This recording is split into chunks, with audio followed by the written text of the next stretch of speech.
안녕하세요. 상속세 알려드리는 전소회계사입니다. 오늘은 실무에서 정말 많이 발생하는 사항 중에 하나인 이 상속 재산 분할이 늦어지는 경우에 대해서 다뤄보려고 합니다. 특히 배우자 공제 같은 경우에 있어서는 최대 30억 원까지 절세가 가능한 그런 강력한 제도지만 타이밍을 놓치는 경우라고 한다면 이 공제를 적용받지 못할 수도 있습니다. 그래서 이 배우자 상속 공제를 적용하기 위해서 가장 중요한 기본부터 말씀드리려고 합니다. 먼저 상속세는 분할 전에 반드시 신고를 해줘야 되는데요. 이 상속세의 재산 분할이 끝나지 않았다라고 할지라도 반드시 기한 이내에는 신고를 해주셔야 합니다. 그 근거는 상속세 및 증여세법 제67조 1항에서 명시하고 있는 바와 같이 상속 개시일로부터 6개월 이내에 신고 납부는 이루어져야 되기 때문입니다. 그런데 현실에서는 이 시점까지 상속인들 간에 협의 분할이 끝나지 않는 경우가 많습니다.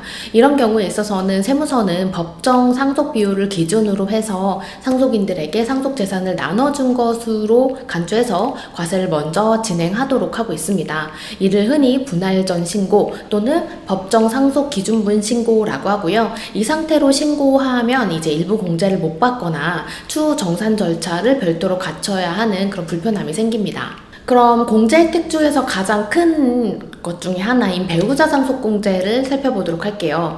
배우자 상속 공제는 피상속인에게 배우자가 상속받은 금액에 대해서 상속세 과세 표준에서 일정 금액을 공제해주는 제도입니다. 공제 금액은 최소 5억 원까지는 무조건 공제가 되고요. 그 이상은 실제 상속받은 금액의 범위 내에서 최대 30억 원까지 공제가 가능하도록 되어 있습니다. 즉 배우자가 3억 원만 상속을 받더라도 5억 원은 공제가 되고 또 7억 원을 상속받았다라고 한다면 7억 원이 전체가 공제가 될 수가 있겠죠. 단 이 모든 거는 정해진 기한 내에 분할이 완료되어야만 가능합니다. 그러면 배우자 상속공제 적용 요건에 대해서 알아보도록 하겠습니다. 배우자 상속공제는 신고기한의 다음 날로부터 9개월이 되는 날까지 배우자의 상속재산을 분할, 등기를 하도록 하고 있습니다.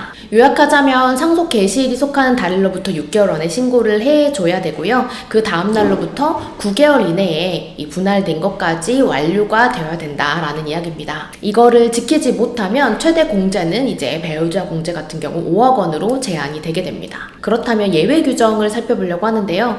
소송이나 다른 사유로 인해서 분할이 늦어진 경우라고 한다면 그때는 또 좀 늦어진 거에 대해서 법에서 인정해 주도록 하고 있습니다. 부득이한 사유가 있는 경우라고 한다면 배우자 상속 재산 분할 기일에 다음 날로부터 6개월 이내에 또 분할을 한다라고 하면 기한 내에 분할한 것으로 간주하고 있습니다. 이때 부득이한 사유는 기한 내에 관할세무서장에게 신고를 해야 인정이 되는데요.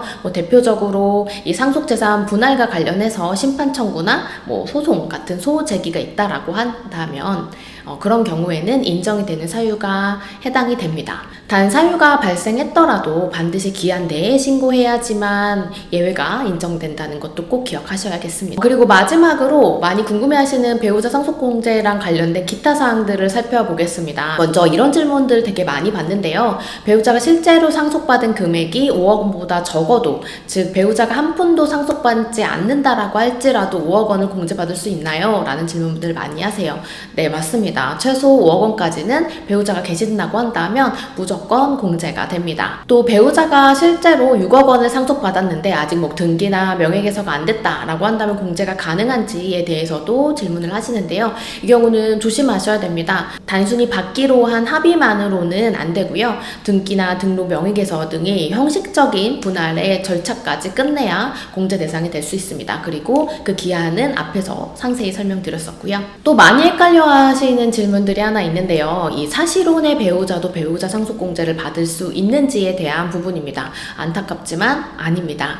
이 배우자 상속공제는 민법상 혼인관계가 성립된 법률상의 배우자만 적용 대상이 되는 것이기 때문에 사실혼 관계는 아무리 오래 살았다라고 할지라도 상속세법상의 배우자로 인정되지 않습니다. 마지막으로 부부가 동시에 사망한 경우에는 서로 공제를 받을 수 있나요? 라는 질문이 있을 수 있는데요. 이 경우에는 배우자 상속공제를 적용할 수 없습니다. 왜냐하면 서로가 먼저 사망한 사람의 배우자라는 법적 지위가 발생할 수 없기 때문입니다. 즉 누구도 배우자로서 상속받은 게 없기 때문에 이 공제도 없다라는 내용이 되겠습니다. 정리해보자면 배우자 상속 공제는 최대 30억 원까지 공제 가중한 아주 중요한 제도이지만 정확한 분할의 신고와 시점 관리가 생명입니다.